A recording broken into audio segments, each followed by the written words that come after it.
रात के 2 बजे थे। अचानक आवाज आई, खौं खौं खौं। रमेश ने सोचा ये खांसी आखिर रुक क्यों नहीं रही है। शुरू में तो उसने सोचा ये साधारण खांसी है, अपने आप ठीक हो जाएगी। चाय, अदरक, काढ़ा सब आजमा लिया उसने।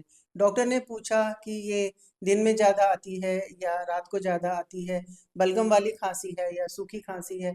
तब रमेश को समझ में आया कि ये एक संकेत है। ये खुद से एक बीमारी नहीं है, ये संकेत है किसी एलर्जी का, किसी एसिडिटी का, किसी इन्फेक्शन का, अस्थमा का। ये एक घंटी है। तो अगर 2 हफ्ते से ज़्यादा अगर खांसी है तो उसे दबाना नहीं चाहिए। उसका सही डायग्नोसिस करवा के उसका सही इलाज करना बहुत ही आवश्यक है।